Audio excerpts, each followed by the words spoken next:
we have today with us on the third episode of Sisters Got Game, Nayantara Jain, who is a friend of mine, but today for the first time I researched her and found out how multifaceted she actually is, and she hardly carries that around with her.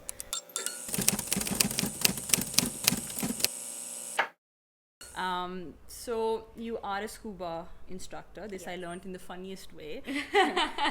You're also a certified yoga instructor and a marine biologist popularly, and the executive director of Reef Watch India, which I would love to know a little bit about a little bit later.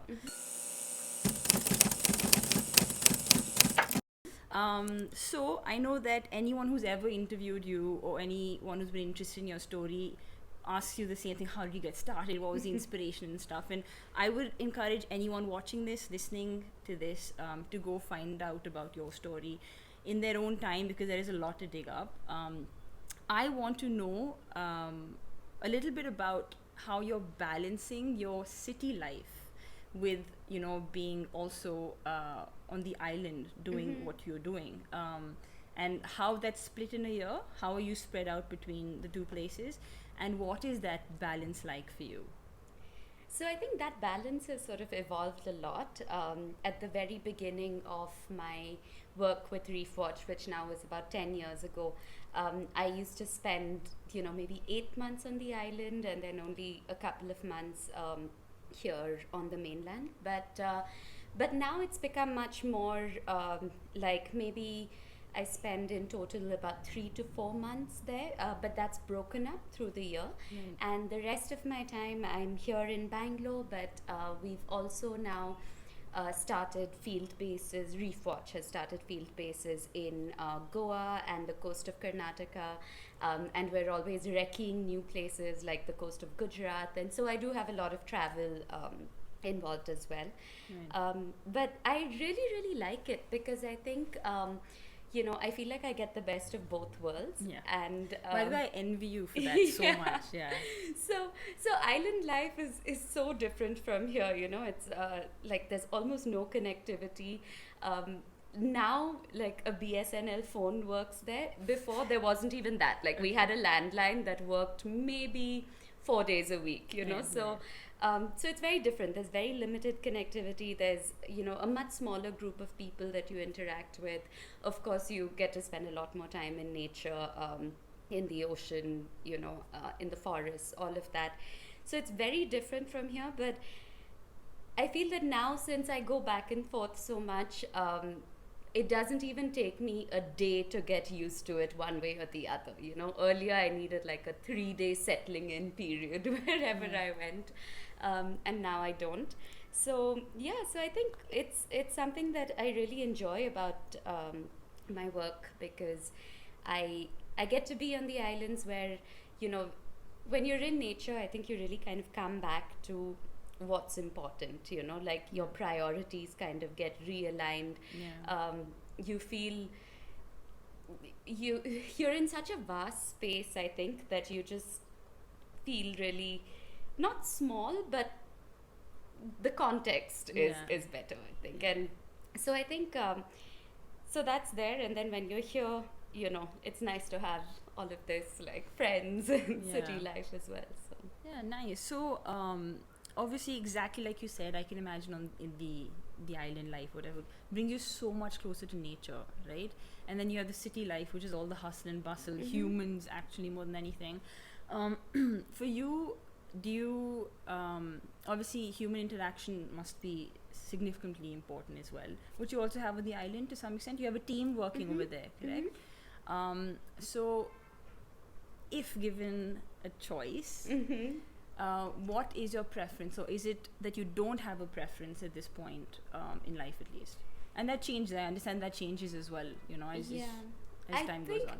It's really hard to choose a single preference. I think when I'm here, for 3 to 4 months, I definitely start feeling that I need to go back there now. Right. And similarly, when I'm there and then things are happening here with family, with friends, Yeah. it's nice to have the ability to come back. So I really don't think I can pick between the two. Fair, but like I said, I'm super, super envious of the fact that you have this lifestyle which gives you the best of both worlds, right? Like it's a different pace, different proximity to nature. I love it. I've always wondered how you balance the two, and I think you do it quite flawlessly. Um, Thank you. I think it's taken time. Like I would definitely, when I'd come back from the islands after spending, 8 to 9 months there, I'd come back to the mainland and I wouldn't be able to leave my house for 3 days. I would forget how you're supposed to like dress in public. My mom was always telling me off. So, it's more easy there, right? In Ireland, you don't have to think too much through it. Yeah. yeah, and I think, you don't have to think too much. And also, like, it's so much quieter. Like, the noise is another huge thing. Like, you step out here and suddenly there's like honking and people yelling and music, and it can be quite a shock to the senses. But now I think I'm just really used to coming back and forth. And Sweet. So I want you to tell just very briefly about Reef Watch India, the work that's being done there. And you said now you're expanding to different parts as well. Yeah. So just very briefly about that.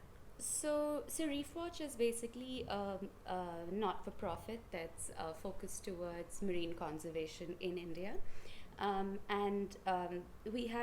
We sort of very briefly have 3 main themes, which is like restoration and rehabilitation, where we actively work with the rescue of species or the rehabilitation of endangered habitats like coral reefs. And then there's education and awareness, which speaks for itself. And then advocacy and management, where we work closely with forest departments and other government bodies to manage these spaces. Nice. So that's like the work that we do along the coast of India. It started off very much focused on the Andamans, but now for the past, I think 4 years, we've had active projects running on in Karnataka and Goa, and now very soon Gujarat as well. Awesome. So if someone's interested in this, getting in touch with the organization, what is the best way? So they can. So we're quite active on social media. So we have an Instagram page which is Reef Watch India, and that's also our website, reefwatchindia.org, and they can just connect through there. Sweet. Awesome. So I do know that there are a lot of people that are slowly, I think, getting interested in marine biology and conservation and things like that. And the moment they talk to me about it, I think of you. You have been a pioneer of sorts, I feel, in this area. Or at least you're one of the first few people I know that's been doing it. And for me, at least, you're kind of the face of it right now. So I do direct people to, check out the work you're doing and stuff. And I think one thing I admire is obviously it takes a lot of education and a lot of dedication, and I'm sure some amount of sacrifice as well, to be able to improve the environment, when all of us, for the majority, are being quite lax about, like the earth in general. What I actually really respect is that I see obviously you in your city life. I don't get to see that part except on Instagram. And the city life version of you that I see is,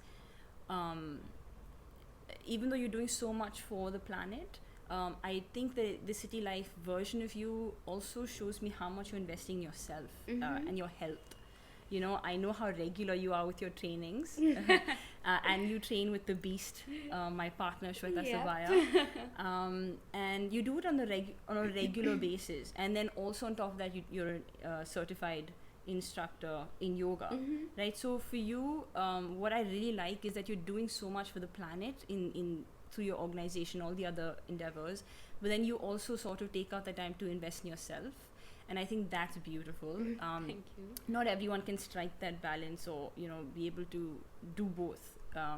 And I want to understand how important, or is that something that's always come naturally to you? It's something that you very mindfully have done. And how important is, the physical health aspect of it for you to just have the life you do? I think I mean, it is very important. I don't know how much I've done it mindfully but one thing that I noticed very, very early on when I sort of switched gears from being a full-time scuba instructor to working in conservation, one thing I noticed very early on is that many conservationists that I've seen end up getting really disenchanted. You know, they end up, I've seen so many older conservationists, I mean, you know, die of liver cirrhosis because they were literally drinking every night, Right. and or you know, fall into depression and stuff like that, because I think it's this work that you do. On one hand, it's amazing because it lets you be out in nature a lot and you know, be in beautiful places, but at the same time you're constantly kind of fighting against the tide. Like you said, most people, conservation or the planet's health is not foremost on people's mind, and you know, like all of like the economy, everything is going the other way, and then you're kind of fighting against that. So I think it can take a toll on your mental health, you know, and of course when that happens, usually the habits that we turn to also take a toll on our physical health. Right. So that's something that I noticed very early on in my career, because Yeah. I was surrounded by, you know, seniors who I guess hadn't noticed that. Right. And so my mental health was always really important to me, and I feel, you know, I come from the school of thought that your physical health has a huge bearing on your mental health, you know, like if you're out, if you're working out, and I don't mean necessarily hitting the gym, it could be any way of staying active, Right. you're instantly happier. Yeah. So I think, yeah, in that sense, I noticed that early on, and plus I genuinely love, um, you know, my workouts. I'm used to having a very active life with my diving and all of that, and so Yeah. when I'm in the city, I need to, like I always say, like, you know, yoga is like my land diving, you know, it has such similarities to scuba Right. diving, and so I connected with it very easily. My workouts with Shwets, you know, it's fantastic. She's my neighbor, as you know, and it's great to have like a workout buddy and laugh and joke and, you know, get some physical activity done. So yeah. Sweet. So that's awesome. I completely agree with you, by the way, that the mental health, the physical health aspect definitely sort of ties into it, you know. And it's awesome that you recognize the importance of it, and perhaps it's an enabler for you for everything else that you're doing, you know. And I think that's one of the takeaways I wanted people to have from this particular podcast, in that especially for those who have their passion in things that are selfless, right, or towards the bettering of the environment in some way or form, to also sort of invest in themselves so that they're more capable of doing those, you know, diving into those passions in a more healthy way. Yeah. And I think you've done it flawlessly, at least the bit that I've seen in the city life that you have. Thank you. And I gotta say that I have attended or been a participant in a couple of the training sessions that you've done with Shweta Subaya in her gym. And I'm very impressed with how good you are. I'm telling you, I did not expect you to do as many reps and have the kind of strength With that a you much do. smaller weight. Yeah, but I was so impressed. Actually, I mean, obviously, like, it's, first of all, keeping up with Shweta anyways is quite a bit, but then you're giving me a run for my money. Yeah, And I'm not sure about that, but honestly, yeah, it's just really fun. So it's you also the know. consistency. That's also Yeah. proof of consistency, to be honest. And yeah, and obviously you also do yoga and things like that. I do want to end with how I found out about the fact that you were a scuba instructor. So it's really a funny story. My dad is a deep sea diver, passionate deep sea diver. Now he's an advanced certified diver and everything. He's been diving for almost a decade now, over a decade now. I got to know you maybe only about 5 years ago, 5-6 Yeah, years I ago. think about that. Yeah. With no real concept of the fact that you had that, you know, in your bag as well, that you're a, you know, scuba instructor as well. It was many years later, after our friendship had already, you know, reached a certain stage, that I don't know how it happened even, but we figured that my dad, you were his first That instructor. I was his first scuba instructor. Yeah, and in a way you sort of got him to get the fever, or at least you were instrumental in some way Yeah. of, you know, getting him into enjoying the process Yeah. of it. And somehow I never put two and two together either. But I looked I like knew I'm- his name, I knew your name, Yeah. and like, you know, and now that once you said it, I was like, yeah, of course, you look like him. Yeah. But somehow it just never. I think you put it together when you had gone back home to Delhi to meet your parents. Yeah, and yeah. you were maybe showing them pictures of certain things that had happened in Bangalore. Correct. and that's And where I think they saw he reached me. for his specs and he was like, "Oh my god, I think I think that's my instructor." Yeah. And I was like, "Don't tell me. We've been friends for Yeah. 4-5 years." And it's a small Yeah, world. But yeah, indeed. that was quite funny. It definitely gave us an extra connection in that sense. Yeah. But yeah, it was interesting getting to research you a little bit today and get to know you in that context. Yeah. But is there anything additional that you want to add or say? Because like I said, the takeaway today, I just want people to know that, you know, even for me, by the way, I want to create impact. For me, I think Sisters in Sweat has been a beautiful project that's fallen into sweats in my lap, and we get to do stuff for, you know, and improve the lives of women doing what we love.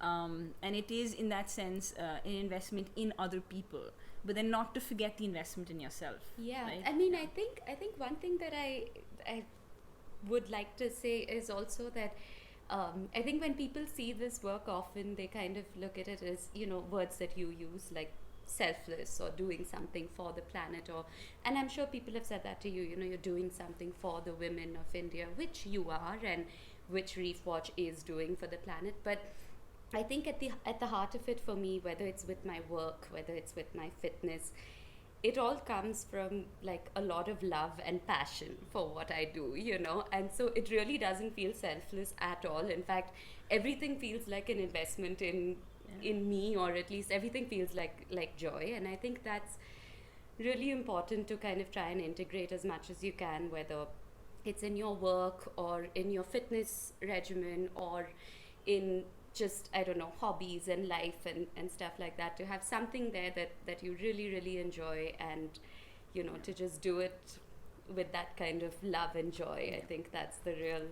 I completely resonate with that. When the women come up to us as well and say, you know, thank you so much, this has changed my life, or this is completely, I don't know, changed the way people look at me, or whatever it is, I honestly feel so grateful that they gave us a chance, you know, and we had these opportunities and we get to sort of dive into them.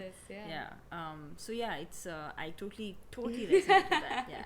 Thank you so much, Tara. Thank you, Tanvie. So good to actually... And thank you for Sisters in Sweat. Thank you for everything you're doing, honestly.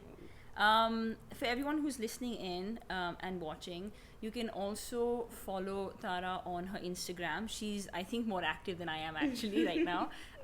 But also you can research Reef Watch India. You can research her journey and, of course, everything else that she's doing.